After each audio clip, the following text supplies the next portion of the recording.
Hello guys, welcome back to surprise stories, जहाँ पे आज दोबारा से मैं तुम लोग को एक बहुत ही ज़्यादा इंस्पिरेशनल स्टोरी सुनाने वाला हूँ। नॉर्मली तो I would have told you a horror story here, but आज की वीडियो की लेंथ से तुम्हें पता चल गया होगा कि इस वीडियो का टॉपिक मुझे कितना ज़्यादा पसंद है। Anyways, let's start with today's video now. हम सभी को अपनी लाइफ में हमेशा कुछ ना कुछ चाहिए होता है। कभी कभी जो चीज़ हम पाना चाहते हैं वो एक नया फ़ोन हो सकता है, एक नया कंप्यूटर हो सकता है, एक नया कंसोल हो सकता है, या फिर एक नई जॉब भी हो सकती है। लेकिन जो भी चीज़ें हमारे पास होती है उनके लिए हम कभी भी थैंकफुल नहीं होते हैं, या फिर normally people just take these things for granted. We take things for granted like watching YouTube videos. We take things for granted like just talking to your parents. We take things for granted like our freedom, our permission. लेकिन कभी तुम लोगों ने ये सोचा है कि जिस चीज़ को हम for granted लेते हैं वो किसी के लिए एक सपना हो सकती है? तो ऐसी ही एक कंट्री है जहाँ पर जो हम लोगों के लिए नॉर्मल है, जो हम इंडियंस के लिए नॉर्मल है, वैसी एक जिंदगी जीने के लिए आपको अपनी जान दांव पर लगानी पड़ती है। And that country is north Korea. और आज मैं उसी कंट्री की एक ऐसी लड़की की तुम्हें स्टोरी बताने वाला हूँ जिसने मुझे बहुत ही ज़्यादा इंस्पायर करा था, and her name was Lee Hyeon so.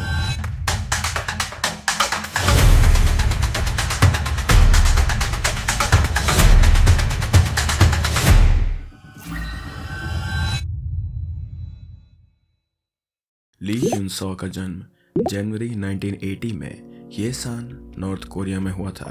Before that let me address you guys that कि इस पूरी वीडियो में मैं ली ह्यून सो को सिंपली ली बुलाऊंगा ताकि स्टोरी सुनना थोड़ा इजी और रिलेटेबल हो जाए। So coming back to the story, Lee has a complete family जिसमें उसके फादर नॉर्थ कोरियन आर्मी में थे, उसकी मॉम एक हाउसवाइफ थी, and she had a younger brother. Lee के लिए उसकी फैमिली ही उसकी दुनिया थी और वो अपनी फैमिली से बहुत प्यार करती थी। अलॉन्ग विद हर फैमिली, बचपन से ही ली को अपने कंट्री से बहुत अफेक्शन था। ड्यूरिंग हर चाइल्डहुड डेज ली को लगता था कि नॉर्थ कोरिया दुनिया का सबसे अच्छा देश है। She used to sing patriotic songs like nothing to envy and felt immense pride for her country.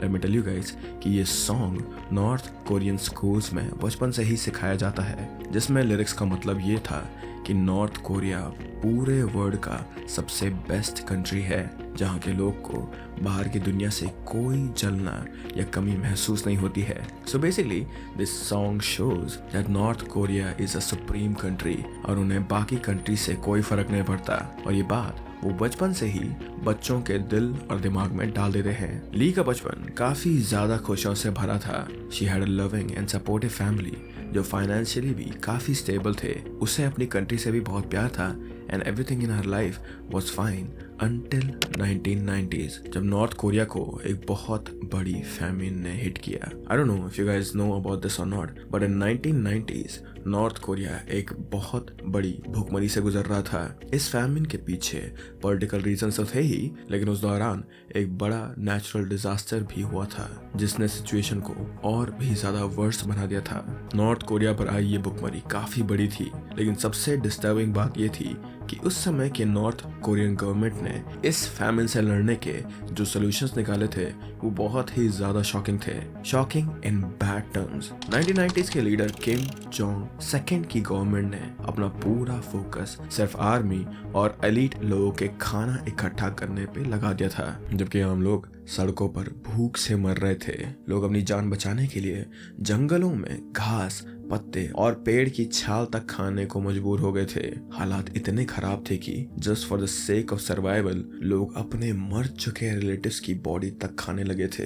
Estimate के हिसाब से 2 से 3 मिलियन लोग इस फैमिन की वजह से अपनी जान गंवा बैठे थे। It was a living nightmare, एक ऐसी रियलिटी जो उस समय नॉर्थ कोरियंस के अलावा कोई इमेजिन भी नहीं करना चाहता था और ना ही कोई इमेजिन कर सकता था। ड्यूरिंग दिस फैमिन ओनली ली की भी लाइफ धीरे धीरे चेंज होने लगी थी, क्योंकि इस फैमिन का असर धीरे धीरे उसे अपनी फैमिली में भी देखने के लिए मिला था। अपने बच्चों और फैमिली को जिंदा रखने के लिए उसकी मॉम ने इस पॉइंट पर काम करना शुरू कर दिया था, which she never did before. If you guys are thinking कि ली के फादर तो आर्मी में थे तो उनकी मॉम को क्यों काम करना पड़ा था?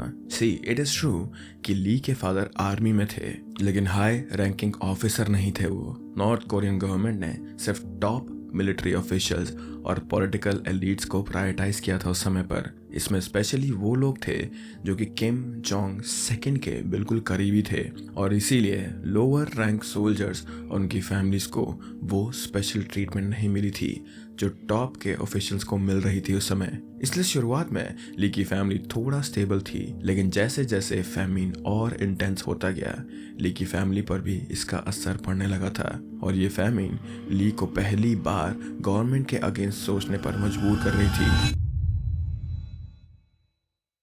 ली स्टार्टेड टू थिंक कि शायद जो उसे सिखाया गया था वो सब सच नहीं है। एज आई मेंशन कि ली की मॉम ने भी घर संभालने के लिए काम करना शुरू कर दिया था। So she used to do smuggling of items that were banned in North Korea, जैसे कि कुछ मूवीज की डीवीडीज या फिर जीन्स वगैरह। तुम लोगों ने ये चीज कहीं सारे के ड्रामा में भी देखी होंगी जो कि स्पेशली इस टाइम पीरियड पे बनाए गए हैं। That how people actually paid a lot of money for smuggling movie DVDs. Movie DVDs होना इतना बड़ा लग्जरी था उस टाइम पे कि उसके लिए लोग कहीं 1000 रुपए देने तक के लिए तैयार थे। And if you guys remember in the beginning of video I said कि ली हियसन सिटी में रहती थी जो कि नॉर्थ कोरिया के रियांगगैंग प्रोविजन में था। एंड ये जो एरिया था ये चाइना बॉर्डर से लगा हुआ था।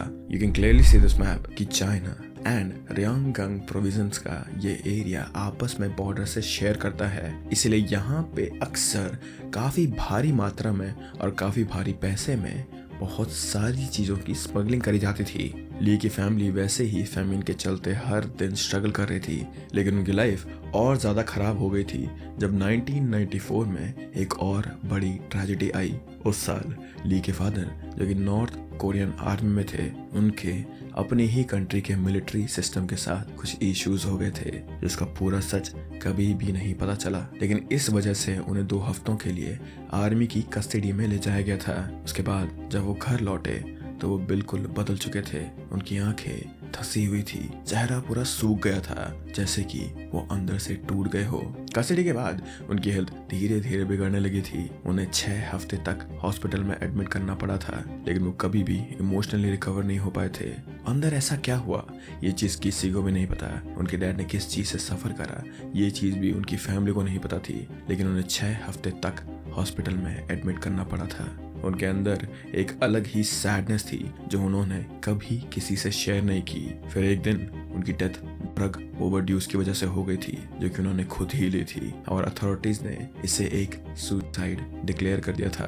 अपने फादर को खोने के बाद ली अंदर से टूट गई थी और उसका पूरा परिवार पूरी तरह से फाइनेंशियली और इमोशनली भी उसकी मॉम पर डिपेंड हो गया था, जो अपने दुख को छुपाकर सबको संभालने की कोशिश कर रही थी उस समय पर। लेकिन ली के फादर की डेथ ने उसके अंदर एक सवाल हमेशा के लिए छोड़ दिया था, क्या ये सच में सुसाइड था या फिर कुछ और ये राज कभी भी सामने नहीं आ पाया। आफ्टर लूजिंग हर फादर, ली भी अपनी मदर की हेल्प करने के लिए बॉर्डर एरियाज पे जाने लगी थी। वहीं पे उसने इलीगली फॉरेन टीवी सिग्नल्स को कैच किया। उसने वहां लोगों को जीन्स, ज्वेलरी और मेकअप पहनते हुए देखा, things that were completely band in North Korea, क्योंकि नॉर्थ कोरियन गवर्नमेंट मानती थी कि ये सब कैपिटलिस्ट करप्शंस के सिंबल होते हैं जो लोगों के मॉरल वैल्यूज को खत्म कर देते हैं। लेकिन ली के दिमाग में बचपन का वो सॉन्ग घूम रहा था, नथिंग टू एनवी, जो बोलता था कि नॉर्थ कोरिया दुनिया का सबसे बेहतरीन देश है जहाँ के लोगों को बाहर की दुनिया की जरूरत नहीं है। लेकिन अब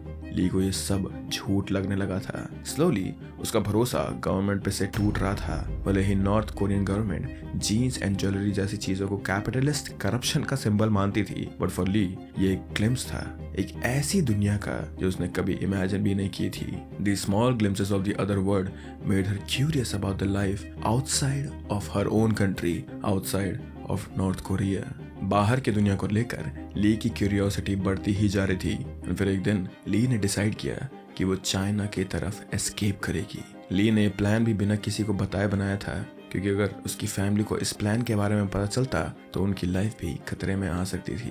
late me tell you this thing कि नॉर्थ कोरिया से भागना सिर्फ इलीगल ही नहीं है बल्कि बहुत रिस्की काम भी है। एक छोटी सी भी गलती and she would be killed. पर ली को अब सिर्फ फ्रीडम दिख रही थी, as she was fed up with North Korea and she was fed up with the ways that this country worked. और इसीलिए ईयर 1997 में जब ली 17 साल की थी तब उसने डिसाइड किया कि वो रात के समय यालू रिवर, जो कि चाइना और नॉर्थ कोरिया के बीच में एक नेचुरल बॉर्डर का काम करता है, उसे क्रॉस करते हुए चाइना में एंटर होगी।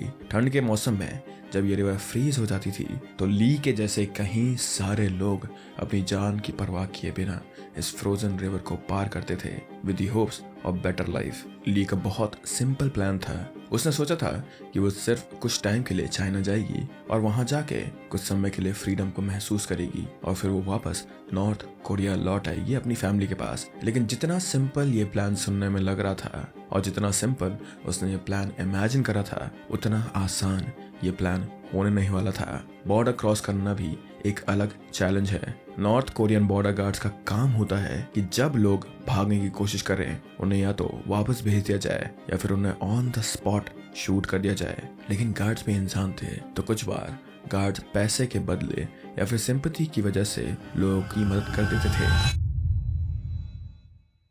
और ऐसा ही एक गार्ड ली के लिए फरिश्ता बन के आया था।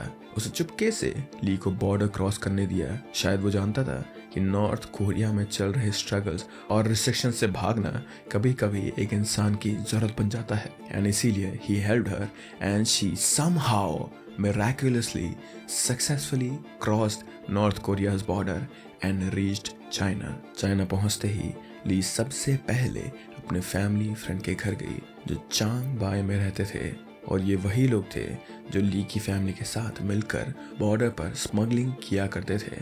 अगले दिन उन्होंने ली को उसकी आंटी के पास शेनयांग भेज दिया ताकि वो थोड़ी सेफ रहे वहाँ। सो चाइना पहुंचने के बाद जैसा ली ने सोचा था कि चाइना पहुंचने के बाद उसकी लाइफ बहुत आसान हो जाएगी, बहुत लग्जूरियस हो जाएगी, उसे बहुत सारी फ्रीडम मिलेगी, ऐसा कुछ भी नहीं हुआ। चाइना पहुंचते ही सबसे पहले ली को एक नए नाम की जरूरत थी, क्योंकि चाइना में अक्सर नॉर्थ कोरियंस इलीगली एंटर किया करते थे, और अगर चाइनीज अथॉरिटीज को पता चल जाता कि वो एक नॉर्थ कोरियन डिफेक्टर है तो उन्हें वापस भेज दिया जाता था। और चाइना से वापस भेजे जाने का मतलब था टॉर्चर या मौत, क्योंकि नॉर्थ कोरिया के लिए एस्केप करना देशद्रोह के बराबर होता था, और जो लोग भागने की कोशिश करते थे उनके लिए माफी की कोई जगह नहीं थी। ली के प्लान के हिसाब से वो सिर्फ एक हफ्ते बाद वापस नॉर्थ कोरिया लौटने वाली थी, पर इसके पहले कि वो वापस जाती, एक दिन ली की मदर का कॉल आया उसे, जिन्होंने ली से कहा don't come back, we are in trouble.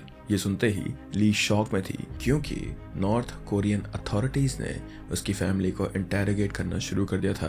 Authorities ली की माँ और छोटे भाई को बार बार क्वेश्चन कर रहे थे। उन्होंने कई बार पुलिस स्टेशन ले जाया भी गया था। उन्हें मेंटली टॉर्चर किया जा रहा था ताकि वो सब बता दें कि ली कहाँ है। नॉर्थ कोरिया में कोई भी चीज उगलवाने के लिए ये कॉमन टैक्टिक है। अगर कोई भाग जाता है तो उसकी फैमिली मेंबर को पनिश किया जाता है ताकि बाकी लोग भी एस्केप करने की कोशिश ना करें, या बाकी लोग एस्केप करने की सोचे भी ना। ये सुनकर ली टोटली ब्रेक हो गई थी। उसे लगने लगा था कि खुद की आज़ादी की वजह से उसकी फैमिली अब सफ़र कर रही है। अपनी मॉम की कॉल के बाद ली ने डिसाइड किया कि वो चाइना में ही रहेगी, जिसके लिए सबसे पहले तो उसे एक चाइनीज आइडेंटिटी की जरूरत थी, और इसके लिए उसने एक मेंटली चैलेंज्ड लड़की की आइडेंटिटी अपनाई जो हेलोंग चांग प्रोविंस की थी। एंड ये आइडेंटिटी भी उसने बस इसीलिए यूज करी ताकि उसे ऑफिशियल डॉक्यूमेंट्स मिल सकें।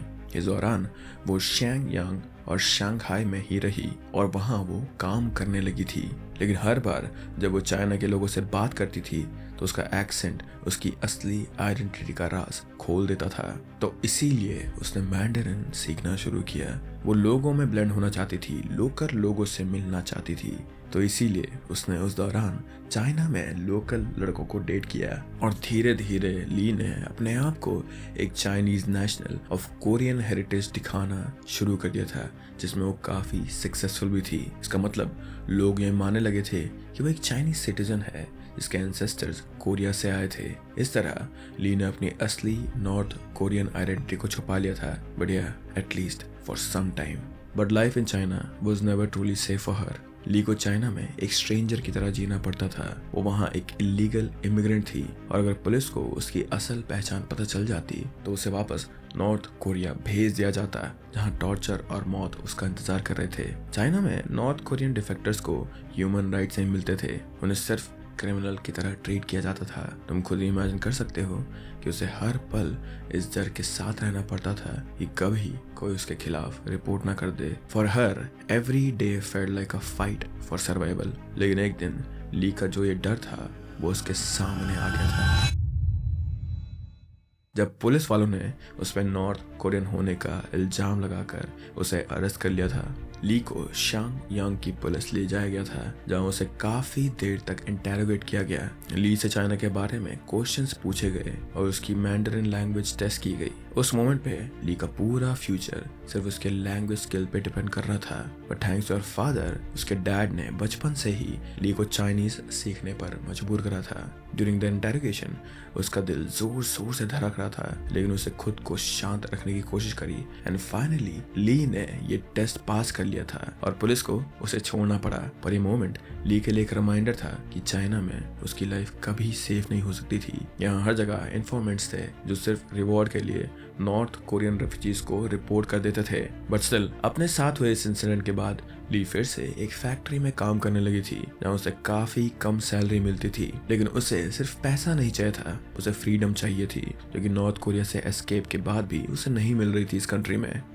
नॉर्थ कोरिया के मुताबिक वो यहाँ चाइना में एक थोड़ी सी बेटर पोजीशन पे थी, पर चाइना में भी वो खुल के नहीं जी पा रही थी जैसे वो जीना चाहती थी। And Chinese government also had many restrictions, not like north Korea, पर उनके भी रिस्ट्रिक्शंस थे। एंड अपार्ट फ्रॉम इट ली एक इमिग्रेंट थी, इसलिए वो और भी ज्यादा डर के वहां जी रही थी। इस सब के बीच उसे secretly south Korean TV shows देखना शुरू कर दिया था जो कि चाइना में इलीगल थे, पर ये शोज उसके लिए एक विंडो बन गए थे। इन शोज की हेल्प से उसे देखने को मिला कि साउथ कोरिया में लोग कितना फ्रीडम से जीते हैं, उनके पास अपॉर्चुनिटीज होती हैं, डेमोक्रेसी होती है वहाँ, और धीरे धीरे उसके अंदर एक नई होप जागने लगी। 10 साल तक चाइना में एक रेफ्यूजी की तरह जीने के बाद 2008 में ली ने फाइनली साउथ कोरिया जाने का डिसीजन लिया जहां वो सेफ रह सकती थी। ली ने चाइना से फ्लाइट ली और डायरेक्टली इंचियोन इंटरनेशनल एयरपोर्ट पहुंच गई थी। वो वहां इमिग्रेशन अथॉरिटीज के सामने उसने अपनी असली आइडेंटिटी रिवील की। शी टोल्ड देम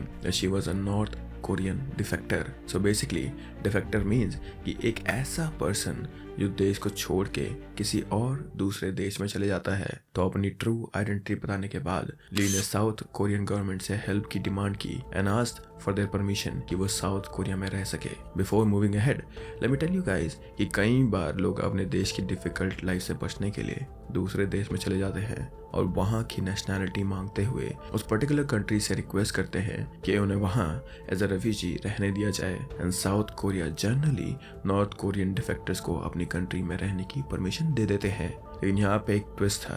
पहले इमिग्रेशन ऑफिसर्स को डाउट हुआ कि कहीं वो चाइनीज सिटीजन तो नहीं, इसीलिए इमिग्रेशन ऑफिसर्स ने नेशनल इंटेलिजेंस सर्विस से कांटेक्ट किया जिन्होंने ली की स्टोरी को वेरीफाई किया। फिर ली को सियोल ले जाया गया जहाँ पे एक ओरिएंटेशन प्रोग्राम होता है specially for north Korean defectors, ताकि वो साउथ कोरिया सोसाइटी के नॉर्म्स, लैंग्वेजेस और कल्चर को समझ सकें। ली के लिए ट्रांजिशन बिल्कुल भी इजी नहीं था क्योंकि नॉर्थ एंड साउथ कोरिया का culture, language and even mindset totally different था। ली को नए लोग, नए रिवाज और नए तरीके समझने में टाइम लग रहा था, लेकिन ली की जो सर्वाइवल स्पिरिट थी वो इतनी स्ट्रॉन्ग थी दैट धीरे धीरे she started to adjust into their culture and finally वो अपनी एक नई लाइफ बिल्ड करने लगी थी। If you guys are thinking कि फाइनली इतने ज्यादा स्ट्रगल के बाद उसे एक हैप्पी एंडिंग मिलने वाली होगी, so that is not true.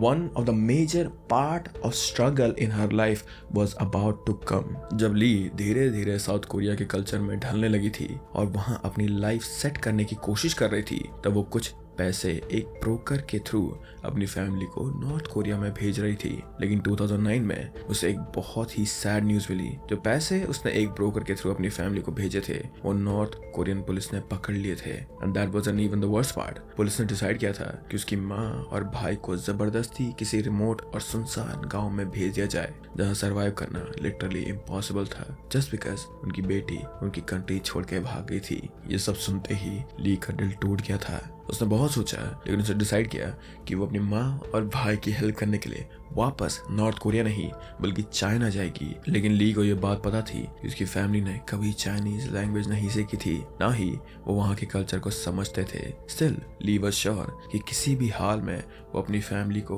वहाँ से निकाल ही लेगी। This was a very sad part for Lee. इतनी मुश्किलों के बाद वो किसी तरह चाइना से निकलकर साउथ कोरिया पहुंची थी, लेकिन अब फिर से उसे चाइना के उसी डेंजरस एनवायरनमेंट में जाना था ताकि वो अपनी फैमिली को बचा सके, only because she could not enter North Korea directly. So अपनी फैमिली को चाइना लाने के लिए उसे सबसे पहले नॉर्थ कोरिया की बॉर्डर क्रॉस करवानी थी। एंड यहाँ पे एक बात समझना जरूरी है कि नॉर्थ कोरिया से भागने का मतलब सिर्फ बॉर्डर क्रॉस करना नहीं होता है। It's way more complicated then that. आपको एक पूरा नेटवर्क समझना पड़ता है। जो लोगों की नॉर्थ कोरिया से भागने में मदद करते हैं उन्हें ब्रोकर्स कहा जाता है, और ये लोग रिस्क लेके रेफ्यूजीज को बॉर्डर क्रॉस करवाते हैं। But at the same time this work is totally illegal, और अगर आप पकड़े गए तो स्ट्रेट अप यहाँ पे डेथ सेंटेंस मिलती है। सो इसीलिए अपनी फैमिली को बचाने के लिए ली ने अपनी लाइफ की सारी सेविंग्स इकट्ठा की, जो भी उसने चाइना में काम करके जमा की थी या फिर जो भी पैसे उसने साउथ कोरिया में आने के बाद मैनेज किए थे। And she contacted a broker. फिर उन्होंने एक सीक्रेट एस्केप प्लान बनाया। ली ने अपनी माँ और भाई को सीक्रेटली एक मैसेज भेजा था टेलिंग देम कि they need to be ready for this escape. But of course ये सब इतना सिंपल नहीं होना था जितना बोलने में लग रहा है, क्योंकि ली की फैमिली को नॉर्थ कोरियन गार्ड से बचना था और बॉर्डर पे जाना काफी रिस्की था। लाइक नॉर्थ कोरिया का बॉर्डर सिर्फ एक लाइन नहीं है जो कैजुअली क्रॉस किया जा सकता है। It's a fully blown high security zone. वहाँ पे इलेक्ट्रिक फेंसेस हैं, आर्म्ड गार्ड्स हैं, शॉट ऑन साइट ऑर्डर्स हैं। मतलब अगर आप बॉर्डर के आसपास भी दिख गए तो बिना वार्निंग के आपको सीधा मार दिया जाएगा और इसके कोई भी रिpercussions नहीं थे। सो या ली की फैमिली के लिए ये एक जानलेवा सफर था। बट फाइनली एक रात वो दोनों चुपके से बॉर्डर के पास पहुंचे, जहां ब्रोकर ने उन्हें गाइड किया और वो लोग रिवर के थ्रू बॉर्डर क्रॉस करने लगे थे। By the way this was the same route जिसके थ्रू ली ने भी बॉर्डर क्रॉस किया था। एंड मिराकुलसली वो दोनों ही सेफली चाइना पहुंच गए थे। एंड देन फाइनली जब ली ने अपनी माँ और भाई को देखा, so in that moment because of pure emotion they all broke down. इतनी सफरिंग के बाद वो तीनों लोग फिर से एक साथ थे। बट द थिंग इज ये जर्नी अभी भी खत्म नहीं हुई थी। अभी उन्हें साउथ कोरिया या किसी सेफ जगह पहुंचना था। सी चाइना में नॉर्थ कोरियन रेफ्यूजीज को इलीगल इमिग्रेंट्स माना जाता है, और अगर पुलिस ने उन्हें पकड़ लिया और उन्हें वापस से नॉर्थ कोरिया भेज दिया जाता है, जैसा कि मैंने तुम्हें वीडियो में पहले भी बताया। So this thing was clear कि चाइना में ज्यादा देर रुकना सेफ नहीं था उन लोग के लिए। तो ली ने डिसाइड किया कि वो लोग लाओस जाएंगे। एंड देन लाओस जाके वो साउथ कोरियन एम्बेसी से हेल्प लेकर साउथ कोरिया पहुंचने की कोशिश करेंगे। Now let's make one thing clear, क्योंकि ली ऑलरेडी 10 साल तक चाइना में रह चुकी थी और वहां की लैंग्वेज एज अ नेटिव बोल सकती थी, तो उसके लिए चाइना से साउथ कोरिया फ्लाइट लेना इजी था as she had proper ID and documents. तो वो साउथ कोरिया लीगली भी जा सकती थी। But her mother and brother, उनके लिए ये इम्पॉसिबल था कि वो फ्लाइट से China to South Korea travel करें, because of course they had zero legal papers, no identity and they literally had nothing with them. So yeah Lee ने decide किया कि वो अपनी मॉम और भाई को बस से लाओस ले जाएगी, जिसके लिए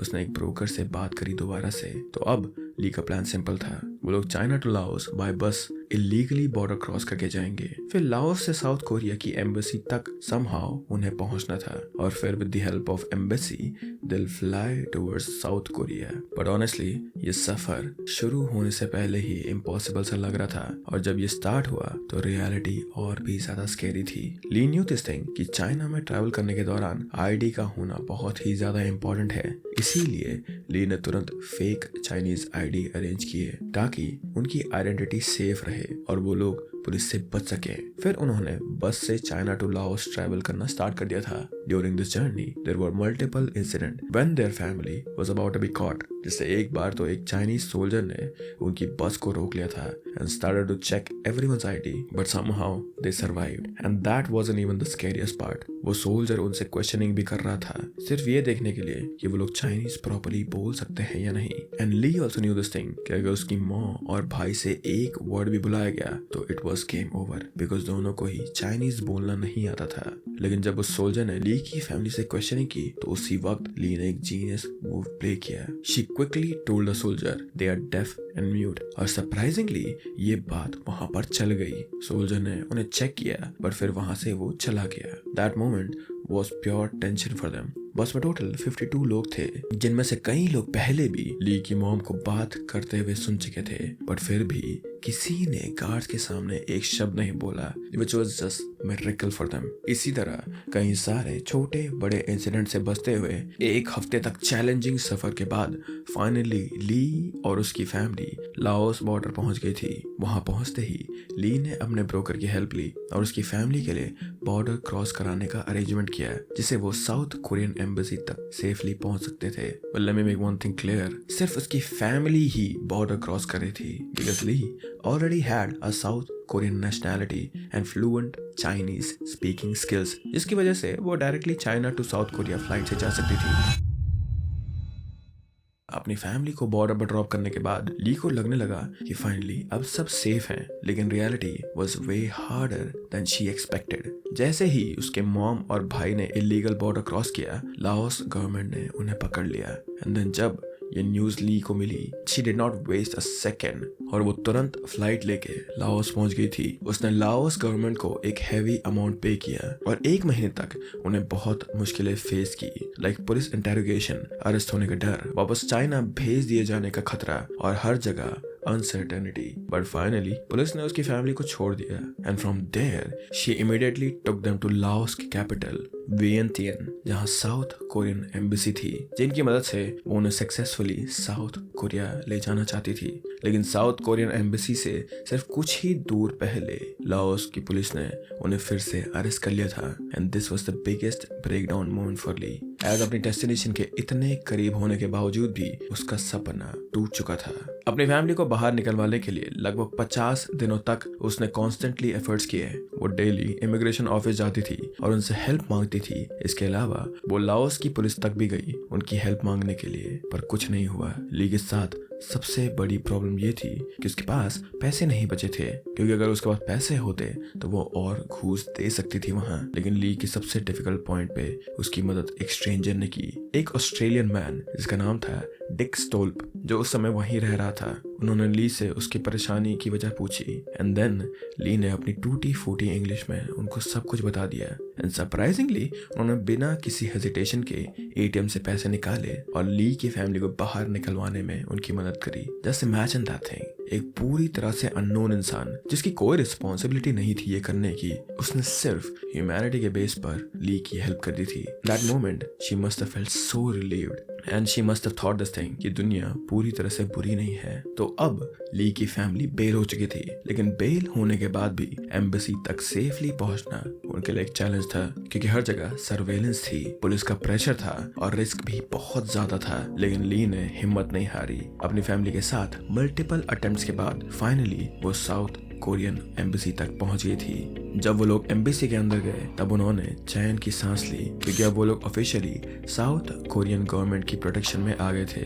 लेकिन ये जर्नी का एंड नहीं था, अभी भी एक लंबी प्रोसेस थी साउथ कोरियन सिटीजन बनने की। After reaching south Korean embassy, उनकी हेल्प से ली की फैमिली ने साउथ कोरियन गवर्नमेंट से नेशनलिटी के लिए रिक्वेस्ट की। साउथ कोरिया, जो कि ऑफिशियली नॉर्थ कोरियन रेफ्यूजीज को सपोर्ट करता है, उन्होंने सरप्राइजिंगली उनकी रिक्वेस्ट को एक्सेप्ट भी कर लिया था। ये मोमेंट उनकी जिंदगी का सबसे बड़ा रिलीफ था। जब वो लोग साउथ कोरिया पहुंचे तो उन्होंने पहली बार आजादी महसूस की। कोई गार्ड्स नहीं थे, कोई डर नहीं था और कोई भी उन्हें चेज नहीं कर रहा था। बस एक नई जिंदगी की शुरुआत थी उनके लिए। ली ने वहां अपनी लाइफ को रीबिल्ड किया। उसकी फैमिली को एक सेफ और स्टेबल एनवायरनमेंट मिला। साउथ कोरिया पहुंचने के बाद भी ली ने अपनी लाइफ के बारे में नहीं सोचा और उन्होंने अपनी स्टोरी शेयर करना शुरू कर दिया था, ताकि दुनिया को नॉर्थ कोरिया के लोगों की सफरिंग के बारे में पता चले। ली ने कई जगह स्पीच दी और दुनिया भर में अवेयरनेस फैलाई। इसके अलावा उन्होंने एक बुक भी लिखी, the girl with the 7 names, and many of the references in this video